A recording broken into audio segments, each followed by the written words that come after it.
Hello everyone, welcome back to our YouTube channel Study Mantra. आपके अपने channel Study Mantra में आपका बेहद स्वागत है और मैं हूं आपकी होस्ट डॉक्टर मानसी मिश्रा। आज तो बोर्ड खाली है, यानी हमारे बोर्ड पे कुछ नहीं लिखा गया। लेकिन क्या आज के सेशन में हम कुछ डिस्कस नहीं करेंगे? Definitely we will discuss what. सबसे बड़ा क्वेश्चन मार्क तो यही है कि आज के सेशन में हम क्या डिस्कस करने वाले हैं। सो as you all know, the date for the examination of MNS 2020 is fixed and that is 11th of September।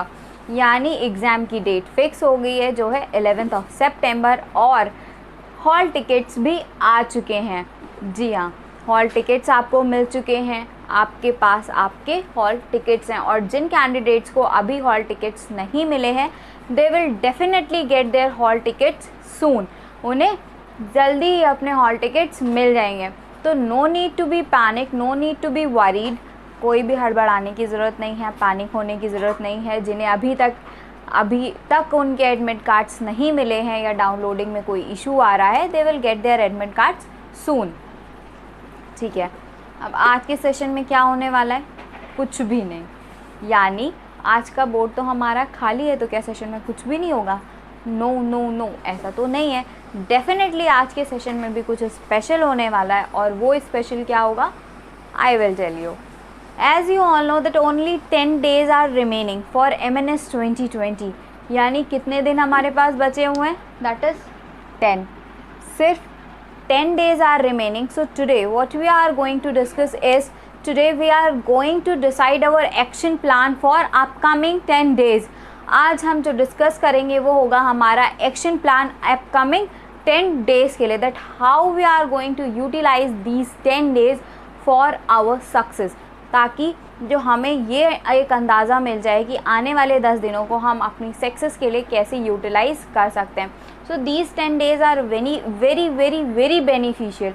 ये 10 days बहुत बेनिफिशियल है and these 10 days are very important. और ये 10 days हमारे लिए बहुत इंपॉर्टेंट है। ठीक है, डेफिनेटली इम्पॉर्टेंट है क्योंकि ये हमारी लाइफ को, आगे हमारे फ्यूचर को डील करेंगे, फ्यूचर को डिसाइड करेंगे कि हम आगे इंटरव्यू फेज़ में जाएंगे या फिर एक बार फिर से उसी पैशन के साथ एग्ज़ाम की तैयारी करेंगे। तो ये 10 days डिसाइड करेंगे हमारे आगे आने वाले टाइम को कि हम इंटरव्यू फेस करेंगे या फिर से उसी पैशन के साथ, फिर से और ज़्यादा पैशन के साथ MNS 21 की तैयारी में लग जाएंगे हम। 10 days की स्ट्रैटेजी डिसाइड करने से पहले I want to tell you that if आप हमारे चैनल पे पहली बार आएँ तो please don't forget to subscribe our channel. हमारे चैनल को सब्सक्राइब करना ना भूलें। साथ ही साथ if you like the video, फिर you will like the video, then press the like, hit the like button. Don't forget to share the video as well as don't forget to press the bell icon. Okay, अब start करें। 2 line कि ज़िंदगी में अगर कुछ पाना चाहते हो तो तरीके बदलो, इरादे नहीं। और हम आज यहाँ क्यों खड़े हैं? हमेशा हम कुछ सीखने आते हैं ताकि हम जीत सकें। तो डेफिनेटली आज भी हम कुछ सीखेंगे, लेकिन आज वो क्या होगा, वो सही तरीका होगा MNS 2020 को बीट करने का, उसे फोड़ के आने का। डेफिनेटली आज जो हम सीखने आए हैं वो ये सीखने आए हैं कि इन 10 दिनों की स्ट्रैटेजी हमारी क्या होनी चाहिए ताकि हमारे हाथों से MNS 2020 की जो गोल्डन अपॉर्चुनिटी है वो मिस ना होने पाए। आपको सबसे पहले आपके दिमाग में जो क्वेश्चन है वो ये है कि पेपर का लेवल क्या होगा। Will it be easy, tough और मॉडरेट? क्या होगा? Paper is going to be of moderate level. Paper क्या होने वाला है? मॉडरेट लेवल का होने वाला है। ना ही बहुत ज़्यादा इजी और ना ही बहुत ज़्यादा टफ। यानी आपको जो क्वेश्चंस आएंगे वो एक मॉडरेट पैटर्न फॉलो करेंगे। बहुत ज़्यादा इजी भी नहीं होगा, बहुत ज़्यादा टफ भी नहीं होगा। आपको इस पेपर के लिए MNS 2020 के लिए इनफ टाइम मिला है। वैसे तो हर साल आपका ये पेपर Jan-Feb में कंप्लीट हो जाता था, लेकिन इस साल कोरोना पैंडमिक की वजह से इतना पोस्टपोन होते होते अब 11th of September को होने जा रहा है। यानी they have given you enough time for the preparation. उन्होंने आपको इनफ टाइम दे दिया है प्रिपरेशन के लिए। तो paper will not going to be very easy. Paper बहुत आसान तो नहीं होगा, लेकिन you are freshers, you are just 12 pass out candidates, आप सिर्फ 12 पास आउट कैंडिडेट्स हैं, तो उसको भी ध्यान में रखते हुए पेपर बनाया जाएगा और बहुत हाई लेवल पेपर नहीं होगा। यानी paper will be of moderate level का होगा। ना क्वेश्चंस बहुत ज़्यादा इजी होंगे, ना क्वेश्चंस बहुत ज़्यादा टफ होंगे। पेपर का लेवल ऐसा होगा, पेपर के लेवल को ध्यान में रखते हुए पेपर सेट किया गया होगा कि you have only 90 minutes to deal with 150 questions, कि आपके पास सिर्फ 90 मिनट्स हैं 150 क्वेश्चंस को डील करने के लिए। तो इन 90 मिनट्स का आप पूरी अच्छे तरीके से यूटिलाइजेशन कर पाएँ और एक भी क्वेश्चन आपसे मिस ना होने पाए, इस चीज़ को ध्यान में रखते हुए पेपर को डिज़ाइन किया गया होगा। डेफिनेटली पेपर आपके लिए ही बनाया गया है, कोई दुश्मनी उसमें आपसे नहीं निकाली गई है कि आपका पेपर छूटे, ऐसा कुछ भी नहीं होने वाला है। और paper is going to be online mode, paper online mode में होने वाला है, जो कि इसी बार से स्टार्ट हुआ था। अभी तक पेपर ऑफलाइन कंडक्ट कराया जाता था, यानी you have been provided your OMR sheets. अभी तक आपको OMR शीट्स दी जाती थी, लेकिन अब क्या होगा, अब आपको ऑनलाइन मोड पे पेपर देना होगा और वहाँ पे आपको कोई OMR शीट नहीं भरनी होगी। ऑनलाइन सबसे पहले तो जो टेंशन आपके दिमाग में है कि ऑनलाइन मोड पे पेपर कैसे होगा, कैसे देंगे, आपको कुछ भी नहीं करना है। आप अपने एडमिट कार्ड की 2 फ़ोटोकॉपीज़ अपने साथ लेके जाएंगे।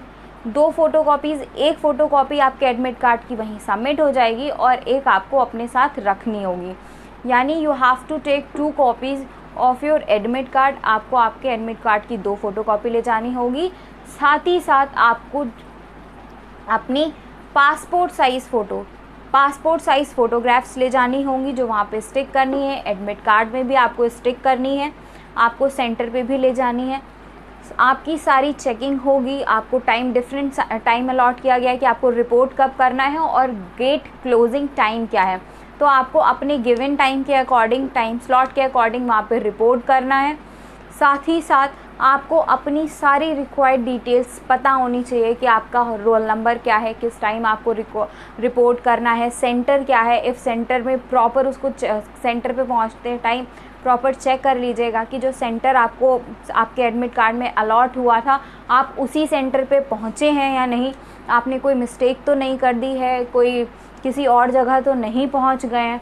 प्रॉपर सेंटर चेक करके जाइएगा। सेंटर पे पहुंच के एक बार एड्रेस क्रॉस चेक करिएगा, क्योंकि बहुत बार ऐसा होता है, इवन मैंने भी ऐसा देखा है कि बच्चे पेपर देने आते थे तो वो सेंटर मिस कर जाते थे, किसी और सेंटर की जगह किसी और सेंटर पे पहुंच जाते थे जहाँ उनका रोल नंबर ही नहीं होता था। तो ऐसी गलती ना करने पाएँ, इससे आपका टाइम ही वेस्ट होगा। तो हड़बड़ी में, पैनिक कंडीशन में ऐसी कुछ चीज़ें ना करें।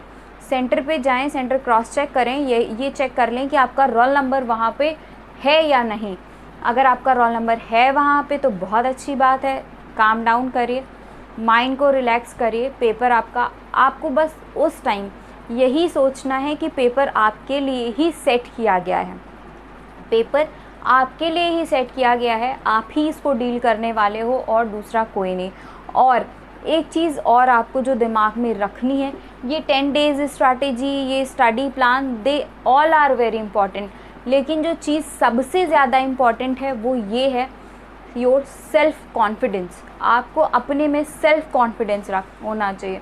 आपको हमेशा सेल्फ कॉन्फिडेंट रहना चाहिए। अगर आपने अपना सेल्फ कॉन्फिडेंस लूज़ किया तो nobody is going to help you, कोई भी आपको हेल्प नहीं करने वाला है। बच्चों, दिस इज़ कॉम्पिटिशन, ये कॉम्पिटिशन है। यहाँ पर हर एक इंसान आपको नीचे लाकर खुद आगे बढ़ना चाहता है, because number of seats is fix. Number of seat क्या है, फिक्स है, वो तो वही रहेगा। Like you are having 220 seats, तो वो 220 ही सीट्स रहेंगी। But the number of girls who have applied, वो बहुत है। तो जिन गर्ल्स ने अप्लाई किया है वो नंबर बहुत बड़ा नंबर है, but seats are fixed and they are 220 only. और कितनी सीट्स हैं, सिर्फ 220। So this is a tough competition. ये एक टफ़ कंपटीशन है। यहाँ पर हर कोई आपको नीचे करके आपसे आगे निकलना चाहता है। तो अधिकतर मैंने भी ऐसी स्ट्रैटेजी देखी है लोगों की, और अपने सेल्फ एक्सपीरियंस से ही बता रही हूँ कि जब आप सेंटर्स पे जाओगे आपको वहाँ बहुत सारे लोग मिलेंगे, कई गार्जियंस भी मिलेंगे, जो क्या करते हैं, आते हैं आपके पास और बात करना स्टार्ट करते हैं कि बच्चा आप कब से प्रिपेयर कर रहे थे, कितना टाइम हो गया, या आपका कौन सा अटैम्प्ट है, फ्रेशर हो, रिपीटर हो, पहले भी पेपर दिया था, पहले पेपर आया था, कैसा हुआ था, मैंने तो इतने मार्क्स, फिर they start tell you they कि अभी तो मेरा पिछले लास्ट अटैम्प्ट मैंने किया था 110 कट ऑफ गया था और मेरा 109 था, बस 1 मार्क से रह गया, तो वो 1 मार्क इस बार पूरा करना है, मुझे इस बार जाना है। तो वो ये क्या करते हैं कि आपका मोरल डाउन करते हैं ताकि आप पैनिक हो, आप हड़बड़ाओ, आप सेल्फ कॉन्फिडेंस को लूज़ करो। उनकी स्ट्रैटेजी क्या होती है, आपके मोरल को डाउन करना बस, और वो कुछ नहीं चाहते, सिर्फ आपके मोरल को डाउन करना चाहते हैं ताकि आप अपना प्रेजेंस ऑफ माइंड खो दें, क्वेश्चंस को कैसे डील करना है ये भूल जाएं, क्वेश्चंस को कैसे समझना है ये भूल जाएं। उनका मेन मोटो होता है आपको नीचे गिराकर खुद ऊपर उठना। तो अभी आपको बहुत सारे ऐसे लोग मिलेंगे, इवन आपके फ्रेंड्स भी ऐसे ही मिलेंगे आपको, कि जो सेम फील्ड में होंगे, जो सेम चीज़ की प्रिपरेशन कर रहे होंगे। अधिकतर आपके पास आपके फ्रेंड्स के फ़ोन आ जाएंगे कि यार मैंने तो इतना पढ़ लिया, आपको 10 टॉपिक्स के नाम बता देंगे कि मैंने तो इतना पढ़ लिया, मेरा इतना प्रिपेयर है, I am ready with this, और व्हाट अबाउट यू, तो आपके बारे में क्या है, मैंने तो इतना पढ़ लिया, मैंने 10 टॉपिक्स के नाम गिना दिए उन्होंने और कहा मैंने तो इतना पढ़ लिया, अब आप बताओ आपकी प्रिपरेशन क्या है। बहुत से ऐसे लोग हैं, मैंने खुद फील किया है, खुद एक्सपीरियंस किया है। तो आप बताओ आपका क्या है, तो आप सोचोगे यार इन्होंने तो बहुत कुछ पढ़ लिया, definitely he is going to be selected and I am not, definitely she is going to be selected and I am not, definitely she will be going to serve Indian army and I am not. तो ये सारी वो lines हैं जो आपके दिमाग में आएंगी कि इसने इतना तैयार कर लिया, मेरा कुछ भी नहीं तैयार है, मैं क्या करूँ, अब वो डेफिनेटली सेलेक्ट हो जाएगी और मैं रह जाऊँगी। तो इन सब का कोई मतलब नहीं है, ये दूसरे की स्ट्रैटेजी है आपके मोरल को डाउन करने की, ताकि आप उनसे आगे ना बढ़ पाएँ बस, और इसका कोई मतलब नहीं है। जब भी आप पेपर को फेस करें, कोई भी एग्ज़ाम आपको फेस करना हो, तो आपको आपके दिमाग में बस एक ही चीज़ रहनी चाहिए, सिर्फ़ और सिर्फ एक चीज़। वो चीज़ क्या होनी चाहिए कि पेपर आपके लिए डिज़ाइन किया गया है, आपको सब कुछ आता है, आपसे ज़्यादा किसी को कुछ नहीं आता और किसी ने नहीं पढ़ा। जब इतना सेल्फ कॉन्फिडेंट होकर आप पेपर देने जाओगे ना, तो आप प्रेजेंस ऑफ माइंड के साथ काम करोगे, हर एक क्वेश्चन को सोचोगे, वो सोचोगे कि अगर ये एक क्वेश्चन है, क्वेश्चन हमसे क्या पूछ रहा है, क्वेश्चन हमसे क्या चाह रहा है, तब आप कोई भी क्वेश्चन डील करोगे तो अपने प्रेजेंस ऑफ माइंड के साथ। और डेफिनेटली 80% चांसेस होते हैं कि वो क्वेश्चन आप भले ना आता हो, लेकिन आप उसको डील करने में सक्सेस रहते हो, सक्सेसफुल होते हो, कि आपको उसमें सक्सेस मिलती है अगर आप उसको अपने प्रेजेंस ऑफ माइंड के साथ पढ़ते हो, प्रेजेंस ऑफ माइंड के साथ डील करते हो।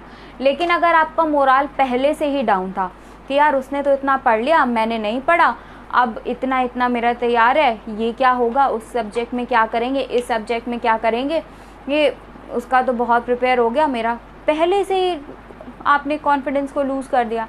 वहाँ जाओगे पहले से ही डरे थे, पसीने पसीने हो रखे थे, क्वेश्चन आया, क्वेश्चन मिला, हमें क्वेश्चन आ रहा था, लेकिन क्या हुआ, हम उस टाइम इतना पैनिक कर गए, इतना टेंशन में आ गए कि हमने क्वेश्चन को पढ़ा ही नहीं और कुछ वर्ड्स मिस कर दिए। क्वेश्चन को पढ़ा नहीं, कुछ वर्ड्स मिस कर दिए, अर्थ का अनर्थ कर दिया और आता हुआ क्वेश्चन भी गलत कर दिया। ये चीज़ें होती हैं जब आप टेंशन में होते हो। तो आपको ये सारी चीज़ें बिल्कुल भी नहीं करनी है, बिल्कुल भी नहीं करनी है। करना क्या है, सेल्फ कॉन्फिडेंस बनाए रखना है स्टार्टिंग से एंड तक। सेल्फ कॉन्फिडेंस जिस दिन लूज़ हुआ उस दिन समझना आपने जीतना ही छोड़ दिया। जिस दिन आपका सेल्फ कॉन्फिडेंस लूज़ हुआ ना, उस दिन सोचना कि अब आप कुछ भी नहीं जीत सकते हो। जब कभी, ये तो बच्चों सिर्फ MNS का पेपर है, ज़िंदगी में कुछ भी अचीव करना हो, कोई भी चीज़ एम करनी हो, MNS के अलावा कोई भी पेपर देने जा रहे हो, बहुत सारे हमारे ऐसे एस्पिरेंट्स हैं जो नीट भी फेस करेंगे और नीट में भी सेम कंडीशंस होती हैं। तो जब कभी भी आप पेपर देने जाओ ना और आपको लगे कि यार कुछ नहीं पढ़ा है, क्या होगा, क्या करेंगे, पास होंगे, फेल होंगे, तो बस ये सोचो कि पेपर आपके लिए बना है, जितना आपने पढ़ा है दैट इज़ सफिशिएंट, उससे ज़्यादा किसी ने नहीं पढ़ा। सेल्फ फेथ रखो कि बस मैं कर लूँगा या मैं कर लूँगी, तो फिर आपको उससे हराने वाला, उस काम से रोकने वाला कोई नहीं है। सेल्फ कॉन्फिडेंस बना के रखो स्टार्टिंग से एंड तक, ठीक।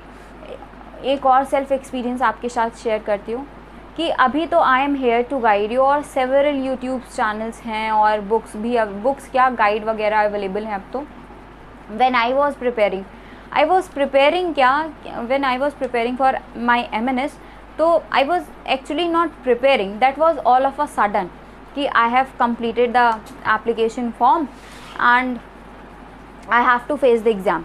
So that was all of a sudden. I was not preparing for MNS, even I was unaware of MNS. मैं MNS के बारे में ही नहीं जानती थी, MNS का पेपर पैटर्न क्या होता है ये भी नहीं पता था। बस सडनली कुछ ऐसे सर्कमस्टांसेस बनते चले गए कि पेपर एप्लीकेशन फॉर्म फिल कर दिया, पेपर देने का दिन आ गया। पेपर के एक दिन पहले बस इतना पता था कि नेक्स्ट डे पेपर है, बायो से पेपर रिलेटेड है। क्यों? क्योंकि मेडिकल फील्ड से रिलेटेड नर्सिंग का पेपर है तो बायो ऑफ कोर्स पूछी जाएगी, सिर्फ इतना पता था। और पेपर में क्या आने वाला है क्या नहीं आने वाला है, even I was unaware of the paper pattern. So मैं पेपर पैटर्न से भी अनअवेयर थी, कुछ भी नहीं पता था, कुछ भी जानकारी नहीं थी। Still I have face the exam, still मैंने एग्ज़ाम दिया, फेस किया उसको, and in my very first attempt I have qualified the exam. और अपने उसी अटैम्प्ट में जब मैं जिस चीज़ के बारे में अनअवेयर थी कि पेपर पैटर्न क्या होने वाला है, उसी अटैम्प्ट में मैंने एग्ज़ाम भी क्वालिफाई किया। तो ये सारी चीज़ें कि आपने नहीं पढ़ा, आपको नहीं पता कि पेपर में क्या आने वाला है, आपने प्रीवियस ईयर के क्वेश्चन सॉल्व नहीं किए, तो ये सारी चीज़ें आप अगर सोच लो कि यार मैंने ये नहीं किया, तो डेफिनेटली इस बार मेरा एग्ज़ाम नहीं निकलेगा, या ऐसा नहीं हो पाएगा या वैसा नहीं हो पाएगा। These are just useless things, ये यूज़लेस थिंग्स हैं। अभी तो बहुत सारे यूट्यूब चैनल्स हैं, मैं खुद चेक करती रहती हूँ कि क्या चल रहा है। तो बहुत सारे यूट्यूब चैनल्स हैं, गाइड्स वगैरह बच्चे भेजते रहते हैं कि मैम मैंने ये ले रखी है, मैंने वो ले रखी है। तो बहुत सारे चैनल्स हैं, गाइड्स हैं जो आपको बताते हैं, हालांकि many of them are misguiding you, हालांकि बहुत सारे उनमें से मिसगाइड कर रहे हैं। यहाँ पे चैनल का नाम नहीं लेना चाहिए, लेकिन बच्चों ने मुझे दिखाया मैम देखिए कैसे मिसगाइड कर रहे हैं। तो ठीक है, जो चल रहा है वो चल रहा है, यहाँ पे नाम नहीं लेना चाहिए। खैर, कहने का मतलब ये था कि अभी तो बहुत सारे चैनल्स हैं, गाइड्स हैं। जब मैं प्रिपरेशन कर रही थी, जब मुझे पता चला था कि एग्ज़ाम फेस करना है, तब वहाँ पे ऐसा कुछ नहीं था। और सीरियसली बच्चों, तब शायद ही मेरे पास पर्सनल फ़ोन होता हो, और तब शायद ही मुझे इतनी जानकारी हो इंटरनेट वगैरह की। तो ऐसा कुछ भी नहीं था, पेपर पैटर्न नहीं पता था। And then also I have face the exam and I have qualified, face किया एग्ज़ाम, क्वालिफाई किया। तो कहने का मतलब ये था कि बच्चों, करता इंसान ही है, ऐसा कोई काम नहीं है जो इंसान नहीं कर सकता।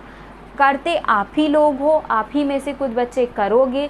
तो अपने में कॉन्फिडेंस बना के रखो, कभी भी कॉन्फिडेंस को खोने मत दो। वो एक कहावत है ना कि मन के हारे हार है और मन के जीते जीत।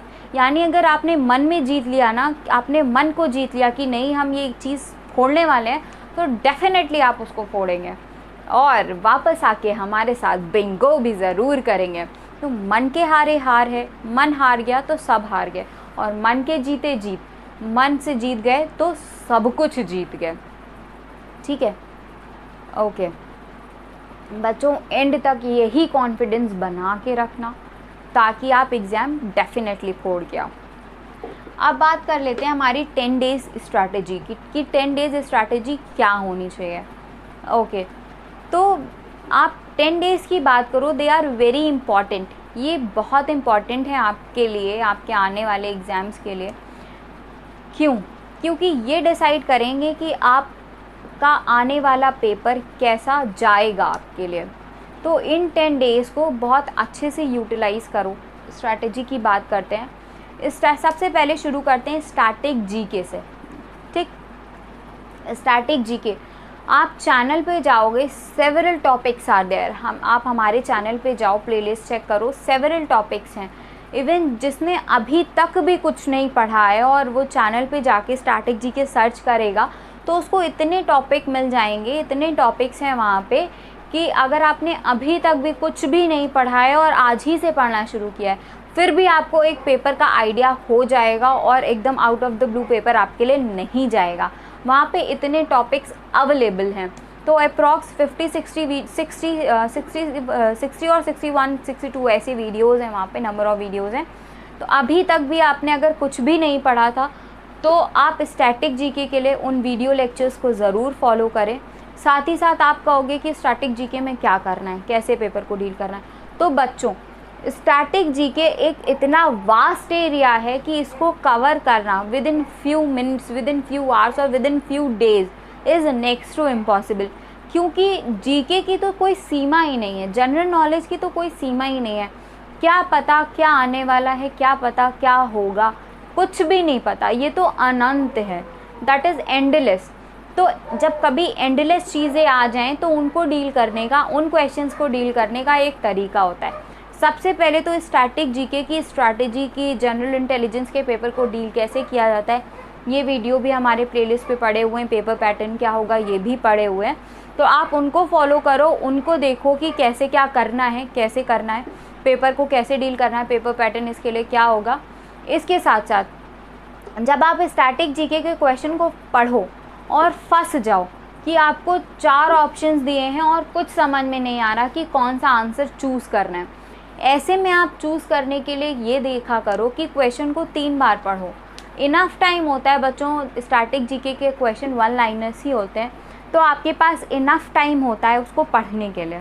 ठीक है, आप उसको पढ़ो, 1 बार पढ़ो, 2 बार पढ़ो, इत्मीनान से तीसरी बार पढ़ो। आधा क्वेश्चन तो वो आपको खुद ही बता देता है कि आपको इस क्वेश्चन में क्या चाहिए, क्या वो आपसे पूछ रहा है।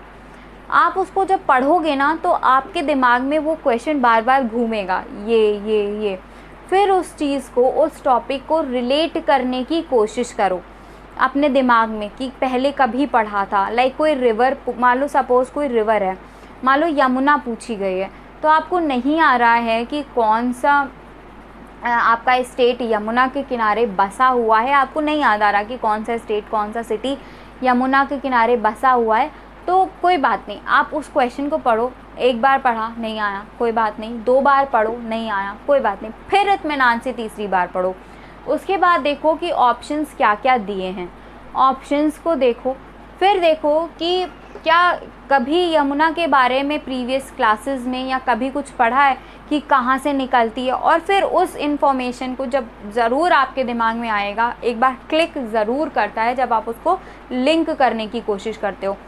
फिर देखो कि जो ऑप्शंस दिए हुए हैं, क्या जो आपके दिमाग में इन्फॉर्मेशन क्लिक की है, क्या उनमें से कोई मैच कर रहे हैं।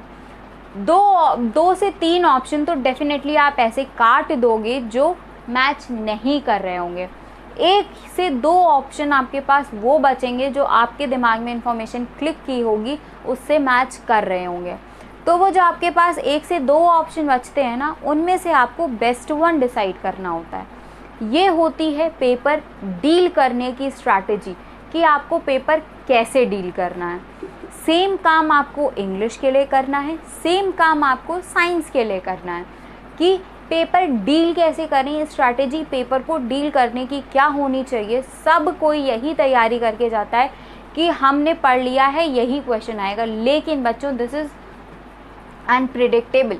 क्वेश्चन पेपर क्या आने वाला है दैट इज़ अनप्रिडिक्टेबल, कि क्या आएगा क्या नहीं कोई नहीं बता सकता। Even I am standing here but I can not predict the paper. मैं पेपर प्रिडिक्ट नहीं कर सकती जबकि आपके सामने खड़ी हूँ। तो paper is unpredictable, paper unpredictable होता है, लेकिन उसको करने का, उसको डील करने का तरीका होता है।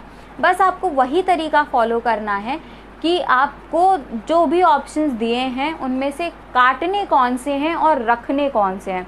जो ऑप्शंस रखते हो आप, उन्हीं में से आपको एक बेस्ट ऑप्शन चूज़ करना होता है। ये क्वेश्चन पेपर करने का तरीका होता है जब आपका पेपर ऑब्जेक्टिव टाइप हो, मल्टीपल MCQ टाइप हो, मल्टीपल चॉइस क्वेश्चंस उसमें दिए हों। ये पेपर करने का तरीका होता है। अब आते हैं कि एक एक सब्जेक्टिव आपकी 10 दिनों की क्या स्ट्रेटेजी रहेगी। जनरल इंटेलिजेंस से शुरू करो तो वीडियो लेक्चर्स, एक भी वीडियो लेक्चर बच्चों जो आपको मेरे यूट्यूब चैनल पे मिलेंगे, आपको अपने यूट्यूब चैनल स्टडी मंत्रा पे मिलेंगे, उन्हें प्लीज़ मिस मत करना, क्योंकि उन्हें मैंने बहुत ही एनालाइज करने के बाद, प्रिसाइज करने के बाद आपके लिए फॉर्म किया है। बहुत मेरी अपने पर्सनल एक्सपीरियंस यूज़ किया है उन्हें एनालाइज़ करने में, उन्हें प्रिसाइज़ करने में, तो उन्हें प्लीज़ मिस मत करना एक भी वीडियो। आई एम रिक्वेस्टिंग कि अगर पेपर देने जा रहे हो तो प्लीज़ एक भी वीडियो लेक्चर आप स्किप मत करके जाना, क्योंकि उन्हें मैंने अपने सेल्फ एक्सपीरियंस से एनालाइज करके बनाया हुआ है। ठीक है, इसके बाद आपको जनरल इंटेलिजेंस में क्या करना है, इन 10 दिनों में एक एक दो दो तीन तीन टॉपिक आप डेली उठाओ। लाइक आप अपने दिन को क्या करो, like you are suppose you are having a day, ठीक है, आपके पास एक दिन है और इसको आप उसमें 3 पार्ट्स में डिवाइड कर लो। एक दिन को आपने 3 पार्ट्स में डिवाइड किया हुआ है। ओके, तो मॉर्निंग का पार्ट रखो आप जीके के लिए, ठीक, फिर आप दोपहर का पार्ट रखो इंग्लिश के लिए और शाम का टाइम रखो आप साइंस के लिए। ठीक है, तो यहाँ पर क्या था, आपने एक दिन को 3 पार्ट्स में डिवाइड किया। मॉर्निंग, ये आपका अर्ली मॉर्निंग होना चाहिए, ठीक, अर्ली मॉर्निंग का टाइम रखो जीके के लिए, इंग्लिश का टाइम रख लो आप आफ्टरनून के लिए और साइंस रख लो आप इवनिंग, बस। ठीक, ये 3 टाइम स्लॉट्स हो गए जब आपको 3 सब्जेक्ट्स कवर करने हैं। आप कितना टाइम एक एक सब्जेक्ट को देना है, तो बच्चों अगर आप एक बार पढ़ने बैठे हो ना तो मिनिमम 2 से 3 घंटे से लेकर 4 से 5 घंटे पढ़ो, एटलीस्ट मॉर्निंग में ज़रूर पढ़ो। और अगर आप एक बार पढ़ने बैठे हो तो 2 से 3 घंटे से पहले मत उठो। सब पानी की बोतल की ज़रूरत है बगल में रख लो, कॉपी बुक की ज़रूरत है बगल में रख लो, जिस भी चीज़ की ज़रूरत है बगल में रख लो। और क्या ना रखो, अपने मोबाइल फ़ोन्स को, अपने मोबाइल फ़ोन्स को अर्ली मॉर्निंग की बात करें, अर्ली मॉर्निंग बच्चों 5 बजे उठ जाओ, 5 बजे नहीं उठ सकते 6 बजे उठ जाओ, बस ये होती है अर्ली मॉर्निंग। 7 बजे 8 बजे 9 बजे इज़ नॉट अर्ली मॉर्निंग। 5 बजे उठ सकते हो वेरी गुड, नहीं तो 6 बजे आप उठ ही जाओ। कुछ लोग कहते हैं कि मैम मैं रात में बहुत अच्छे से मेरी फोकस बनता है, मैं रात में बहुत अच्छे से पढ़ सकता हूँ, तो मैं जब लेट नाइट स्टडी करता हूँ तो मॉर्निंग में इतनी जल्दी नहीं उठ सकता। नो प्रॉब्लम, मत उठो, लेकिन उस रात के टाइम को आप इतने अच्छे से यूटिलाइज़ करो, इतने अच्छे से यूटिलाइज़ करो कि आपके ये टाइम जो हम यहाँ पे लूज़ कर रहे हैं ना वो यहाँ पे कवर हो जाए। ठीक है, ओके। एक बार अगर सपोज़ करो आप 5 बजे उठे हो तो फ्रेश अप हो जाओ, ब्रश वगैरह कर लो, 5:30 बजे अपनी बुक्स लेके बैठ जाओ, रफ़ कॉपी ले लो, नोट्स ले लो, जहाँ पे जितना मटेरियल है सब लेके बैठ जाओ। ठीक, लेकिन अभी क्या मना किया, फ़ोन, आपको अभी फ़ोन नहीं लेना है। ठीक, बैठ गए आप बुक्स लेके, कॉपीज़ लेके, पानी की बोतल की रिक्वायर्ड है पानी की बोतल लेके बैठ गए, पेन कॉपी जो भी रिक्वायरमेंट थी आपकी आप लेके बैठ गए। आपने 2 घंटे आराम से नोट्स जो आपके पास थे आपने रिवाइज़ किया और अब आपको रिवीजन पे फोकस करना है, ना कि नए टॉपिक्स पे जाके उन्हें रटने पर। तो जितने आपके पास नोट्स है दे आर सफिशिएंट, उनको रिवाइज़ करो। रिवीजन किया आपने 2 घंटे 2.5 घंटे इनफ। फिर क्या करना है, आपको फ़ोन उठाना है, चैनल पे आइए आप, जितने स्टैटिक जीके के वीडियोस पढ़े हैं ना, जितने स्टैटिक जीके के वीडियोस पढ़े उनमें से क्या करना है, छोटे छोटे वीडियोस हैं बच्चों स्टैटिक जीके के, 15 मिनट 20 मिनट आधा घंटा बस, तो 2-2.5 घंटे आपने इनफ सेल्फ रिवीजन कर लिया बिना फ़ोन को हाथ लगाए। इसके बाद क्या करना है, आपको फ़ोन उठाना है, आपके अपने चैनल स्टडी मंत्रा पे आना है। जितने स्टैटिक वीडियोस के स्टैटिक जीके के वीडियोस पढ़ें they are maximum of 15 to 30 minutes, वो मैक्सिमम 15 से 30 मिनट्स के हैं, 15 से 30 मिनट्स के। तो आपको एक बार प्ले करना है और उनसे नोट्स नहीं बना रहे हो नो प्रॉब्लम, एक बार प्ले करो, फ़ोन लगा लो, ईयरफोन्स लगा लो और बस प्ले कर दिया, ताकि दिमाग में वो रिकॉल हो रहा है। और अर्ली मॉर्निंग जितना अच्छा हम ग्रास्प करते हैं ना उतना कभी भी नहीं। तो what you have to do, you have to revise. क्या करना है, you have to revise in the early morning and which subject, static GK, general intelligence. आपको सुबह क्या रिवाइज करना है, स्टैटिक जीके रिवाइज करनी है, जनरल इंटेलिजेंस रिवाइज करनी है और ये स्ट्रैटेजी फॉलो करनी है कि 2 से 2.5 घंटे I have revised, self revised my self made notes. ठीक है, बहुत अच्छी बात है। फिर वीडियो लेक्चर्स रिवाइज़ कर लिए, फटाफट आधे से 1 घंटे में ख़त्म हो गया। बस यहाँ से 3 से 4 घंटे पढ़ लिए, रख दो, कोई ज़रूरत नहीं है और टेंशन लेने की। बाकी आराम से खेलो, खाओ, कूदो, फिरो, जो मर्ज़ी करो। फिर दोपहर में बैठ जाओ इंग्लिश लेके। इंग्लिश लेके जब भी बैठो तो इंग्लिश में गिने चुने 10 टॉपिक आने हैं, ठीक, और 10 ही दिन बचे हैं आपके पास। 10 टॉपिक आने हैं और 10 ही दिन बचे हैं आपके पास। तो आपको क्या करना है, एक एक टॉपिक को 2 से 3 घंटे बहुत आराम से आप दोपहर में दे सकते हो। लाइक अगर आपने उधर 5, 5:30 या 6 बजे पढ़ने बैठे थे तो आपने 9, 9:30, 10 बजे तक पढ़ाई कर ली। 10 बजे के बाद पढ़ाई करते करते आपने काम ख़त्म किया, फिर आपने 1-2 घंटे 11, 12, 1 बजे तक 3 घंटे का रेस्ट लिया, जो करना था कर लिया। 3 घंटे का रेस्ट इज़ इनफ। 4 घंटे का रेस्ट ले लो, 1 बजे तक रेस्ट ले लो, 2 बजे तक का रेस्ट ले लो। फिर आपने क्या किया, दोपहर में 2 बजे से आप पढ़ने बैठे, 2 बजे से लेकर आप 5 बजे तक पढ़ो। 2 बजे से लेकर 5 बजे तक पढ़ो। क्या पढ़ो, इंग्लिश पढ़ो, और 2 से 3 घंटे एक ही टॉपिक को पढ़ो, ताकि उसके क्वेश्चंस देखो कि कैसे कैसे क्वेश्चंस फ्रेम हो सकते हैं। वोकैब को जितना पढ़ पाओ, लाइक एंटोनिम्स है, सिनोनिम्स है, जितना इनको पढ़ पाओगे, जितना आप माइंड में इनको बार बार रिवाइज करोगे, उतना अच्छे से आप पेपर को डील कर पाओगे। पढ़ो, इस तरह पढ़ो। फिर क्या किया, 2 से 3 घंटे आराम से दे दिया इसको। फिर क्या करो, फिर रेस्ट करो। फिर क्या करो, फिर रेस्ट करो। इसके बाद अभी आपने 5 बजे तक पढ़ा, 2 बजे पढ़ने बैठे थे, 5 बजे तक पढ़ लिया।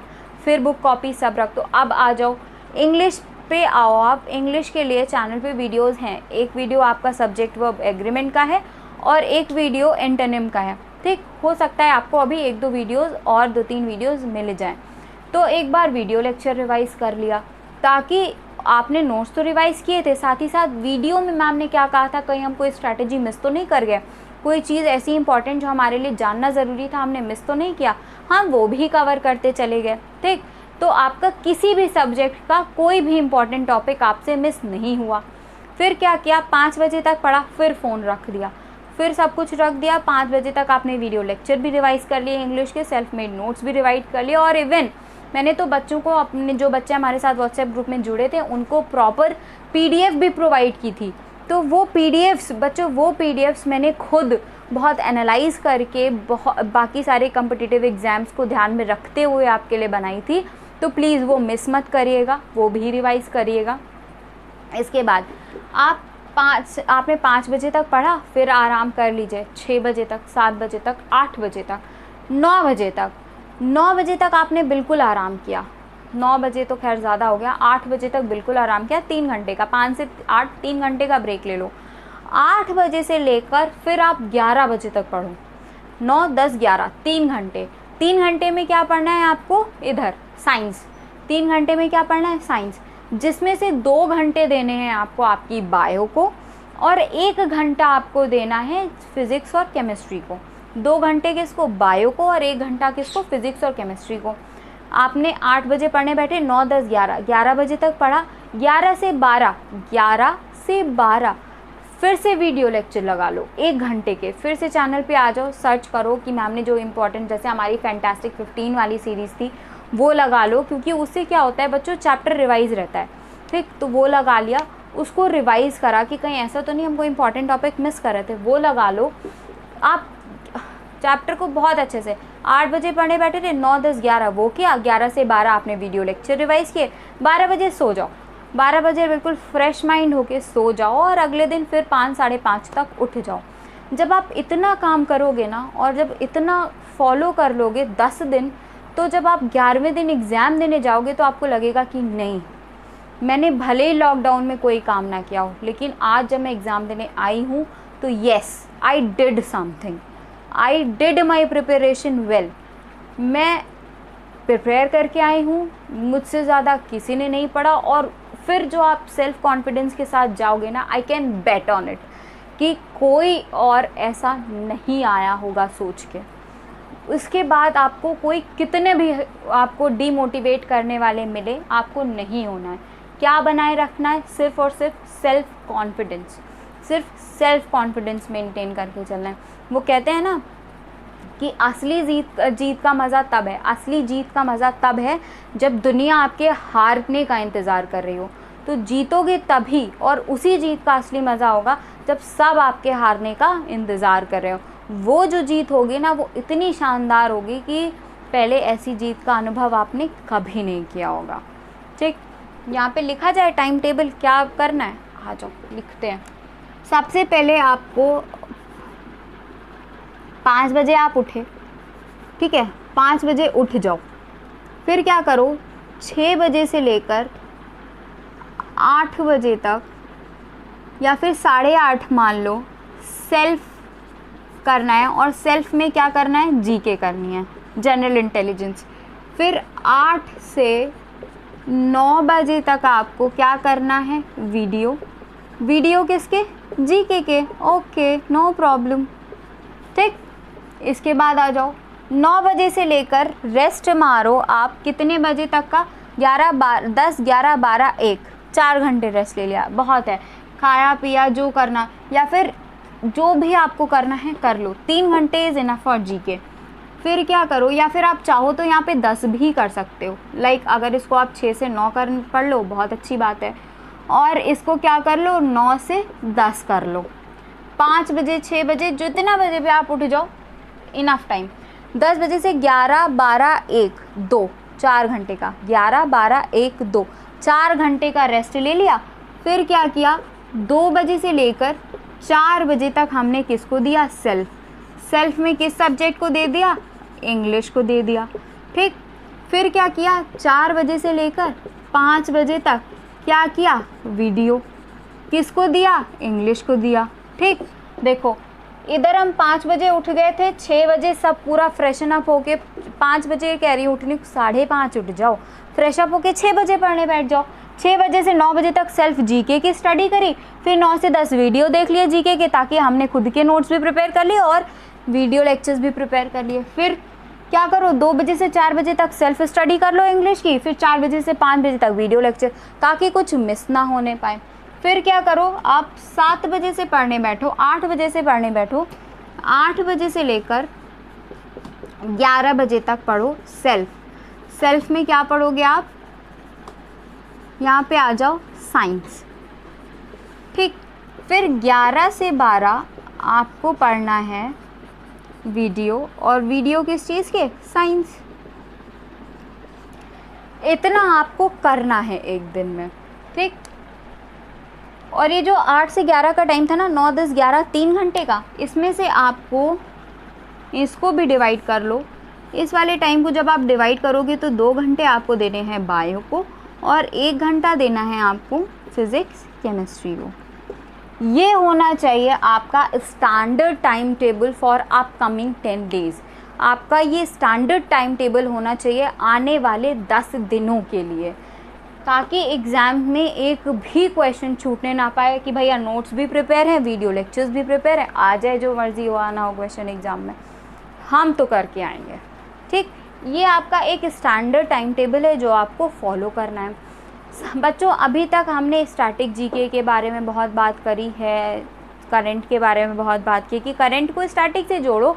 This is the simplest way to learn current affairs. ये सिंपलेस्ट वे है करंट अफेयर्स को लर्न करने का। इसके अलावा अब बात कर लेनी है थोड़ी सी बायो के बारे में और साइंस के बारे में। बायो के बारे में क्या बात करनी है कि बच्चों आगे जाके दिस इज़ मेडिकल फील्ड, ये मेडिकल फील्ड है, मेडिकल रिलेटेड फील्ड है। You are going to be a nurse, आप एक नर्स बनने वाले हो, तो आपको क्या करना है, ह्यूमन फिजियोलॉजी, ह्यूमंस के साथ डील करना है। तो जो आपको मेन चीज़ याद करनी है, मेन चीज़ रिवाइज़ करनी है, वो क्या है, ह्यूमन फिजियोलॉजी। जब भी आप नोट्स लेके बैठो, एनसीईआरटी लेके बैठो, तो ह्यूमन फिजियोलॉजी का एक भी चैप्टर मिस नहीं करो। डाइजेस्टिव सिस्टम एक ऐसा टॉपिक है जिससे मैंने 2 कंसेक्यूटिव ईयर्स में क्वेश्चंस देखे हैं। तो डाइजेस्टिव सिस्टम ख़त्म करो, सर्कुलेटरी ख़त्म करो, रिप्रोडक्टिव ख़त्म करो, इसके बाद आप एंडोक्राइन सिस्टम ख़त्म करो, नर्वस सिस्टम ख़त्म करो, लोकोमोटरी सिस्टम ख़त्म करो। ये आ गए आपका प्रायोरिटी वाइज चैप्टर्स। ये आपको प्रायोरिटी वाइज चैप्टर्स ख़त्म करने हैं ह्यूमन फिजियोलॉजी से। ह्यूमन फिजियोलॉजी ख़त्म हो गई, आप इकोलॉजी पे पहुंच जाओ due to corona pandemic. Ecology वाली यूनिट ख़त्म करी, फटाफट आप एनिमल क्लासिफिकेशन पे पहुंच गए। एनिमल क्लासिफिकेशन ख़त्म किया, तब आप और जेनेटिक्स पे आ जाओ। जेनेटिक्स बहुत ज़्यादा डीप मत जाओ, बायोटेक्नोलॉजी पढ़ो, क्योंकि कोरोना पैंडमिक की वजह से और वैक्सीन के चक्कर में ये इंपॉर्टेंट हो गया है। तो बायोटेक्नोलॉजी वाली यूनिट आप ख़त्म कर लो। ये सब हो जाए और फिर आपको लगता है कि आपके पास टाइम बचा हुआ है, तब आप बायो के केस में तब प्लांट फिजियोलॉजी की तरफ बढ़ना। अगर टाइम लगे कि नहीं we are not having enough time, तो human physiology and zoology section, basically zoology section is enough, तो उस पर डील करना। अब आते हैं फिज़िक्स केमिस्ट्री पे। तो केमिस्ट्री के लिए जो इंपॉर्टेंट चैप्टर्स होते हैं, they are starting chapter, they are chapters which are present in the starting. वो स्टार्टिंग वाले चैप्टर्स हैं जो स्टार्टिंग में प्रेजेंट होते हैं, लाइक क्लासिफिकेशन वाला चैप्टर हो गया, इलेक्ट्रॉनिक कॉन्फ़िगरेशन वाला चैप्टर हो गया, SPDF ब्लॉक हो गया, पीरियोडिक टेबल हो गया, पीरियोडिक टेबल की क्लासिफिकेशन का क्राइटेरिया हो गया। ये सारे चैप्टर्स आपके लिए इम्पॉर्टेंट है। कोरोना पैंडमिक की वजह से केमिस्ट्री एवरीडे लाइफ में आपके नीट में भी क्वेश्चन आता है, और ये भी इम्पॉर्टेंट इस आपके MNS एग्ज़ाम के लिए भी इम्पॉर्टेंट हो गया है। तो केमिस्ट्री इन एवरीडे लाइफ को मत छोड़ना, ठीक है। पॉल्यूशन वहाँ पर भी है, केमिस्ट्री भी डील करता है पॉल्यूशन से और बायो भी डील करता है। तो इकोलॉजी तो इक्वली इम्पॉर्टेंट है दोनों चीज़ों के लिए, वो डील करना। अब बात कर लेते हैं थोड़ी सी फ़िज़िक्स के बारे में। बच्चों को अधिकतर टेंशन बनी रहती है कि फ़िज़िक्स का क्या करना है, फ़िज़िक्स का क्या करना है, कैसे करना है और कितना करना है। तो बच्चों, फ़िज़िक्स के लिए आपको बिल्कुल भी डरने की ज़रूरत नहीं है। You are not going to face any numerical. आपको न्यूमेरिकल नहीं मिलेगा। इवन 2 सालों में मैंने तो कोई भी न्यूमेरिकल नहीं देखा है। तो आपको फ़िज़िक्स के लिए न्यूमेरिकल के पर्पज़ से डरने की कोई ज़रूरत नहीं है। अब आप कोई चैप्टर लेके बैठो, सपोज़ आप ग्रेविटेशन लेके बैठे हो और आपको ग्रेविटेशन रिवाइज़ करना है, तो वो कैसे रिवाइज़ करोगे आप? I am going to tell you कि आप ग्रेविटेशन कैसे रिवाइज़ करोगे। ग्रेविटेशन रिवाइज़ करने के लिए आपको क्या करना है कि जैसे सपोज़ ग्रेविटेशनल फ़ोर्स के बारे में आप पढ़ रहे हो, तो आपने क्या किया, उसका फॉर्मूला देखा, साथ ही साथ डायमेंशन देख लो, फॉर्मूला क्या है, यूनिट क्या है, डायमेंशन क्या है, और वो फिज़िकल क्वांटिटी, वो पर्टिकुलर फिज़िकल क्वांटिटी किन किन चीज़ों पे डिपेंड कर रही है। लाइक अगर आप ग्रेविटेशनल फ़ोर्स की बात करते हो तो उसकी आपने एक यूनिट देख ली, डायमेंशन देख लिया, फिर देख लिया कि मास पे कैसे डिपेंड कर रही है, फिर देख लिया कि दूरी पे कैसे डिपेंड कर रही है। तो ये सारी चीज़ें आपने देख ली कि कोई फिज़िकल क्वांटिटी उठाई, क्या क्या डिपेंडेंसी है उसकी यूनिट क्या है, उसकी डायमेंशंस क्या हैं। तो ये सारा इस तरह आपको फ़िज़िक्स के चैप्टर्स को ख़त्म करना है। साथ ही साथ 1 लाइनर्स जो इम्पॉर्टेंट हैं आपके, वो ख़त्म करना है। ये रहा आपका टाइम टेबल और ये रही आपकी पेपर स्ट्रैटेजी जो आपको आने वाले 10 दिनों में फॉलो करनी है।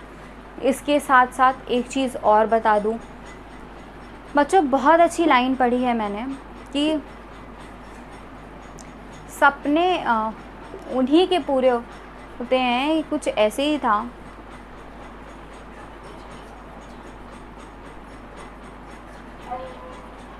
पंखों से कुछ नहीं होता, हौसलों से उड़ान होती है। कि पंखों से कुछ नहीं होता और हौसलों से उड़ान होती है। यानी अगर हमारे पास पंख नहीं है ना, कोई बात नहीं, उड़ान हम किससे भरते हैं? हौसलों से। तो सपने उन्हीं के पूरे होते हैं जिनके सपनों में जान होती है। पंखों से कुछ नहीं होता, हौसलों में उड़ान होती है। ठीक है, सपने उन्हीं के पूरे होते हैं जिनके सपनों में जान होती है। पंखों से कुछ नहीं होता, हौसलों से उड़ान होती है। तो अगर आपके पास कोई रिसोर्सेज नहीं थे, अभी तक आपने कुछ नहीं प्रिपेयर किया है, कोई बात नहीं। अब आपको ये 10 डेज़ का टाइम टेबल फॉलो करना है, 10 डेज़ की स्ट्रैटेजी फॉलो करनी है और डेफिनेटली आप फॉलो करेंगे और एग्ज़ाम फोड़ के आएंगे। इसके साथ साथ डेफिनेटली आपको स्क्रीनशॉट भी लेना है और आप लेंगे, हटूंगी मैं। लेकिन इसके पहले बता दूं कि ऐसे बच्चे जो MNS एग्ज़ाम फेस करेंगे 2021 में, उनके लिए हमने नया बैच स्टार्ट किया है। तो अगर आप हमारे नए बैच को ज्वाइन करना चाहें तो you are most welcome there. आपको हमारा नंबर डिस्क्रिप्शन बॉक्स में मिल जाएगा, साथ ही साथ पहला कमेंट पिन किया हुआ। तो ऐसे बच्चे जो MNS 21 के लिए प्रिपेयर करने वाले हैं, you are most welcome there. आपका स्टडी मंत्रा में बेहद स्वागत है। वी आर वेटिंग, हम आपका वहाँ पे इंतज़ार कर रहे हैं। आपको हमारा व्हाट्सएप नंबर डिस्क्रिप्शन बॉक्स में, साथ ही साथ पहले कमेंट में मिल जाएगा। We are waiting. तो प्लीज़ वहाँ पे आ जाएं जो बच्चे हमारे साथ जुड़ना चाहते हैं। और अब आप स्क्रीनशॉट लेंगे, हौसले और इरादे दोनों अभी बाकी हैं। हौसले और इरादे दोनों अभी बाकी हैं। चोट लगी है लेकिन गिरा नहीं हूँ। हौसले और इरादे दोनों अभी बाकी हैं। चोट लगी है लेकिन गिरा नहीं हूँ। मंजिल अभी जारी है, मैं हारा नहीं हूँ। Okay, screenshot. Thank you for watching, thank you for being with us, thank you everybody.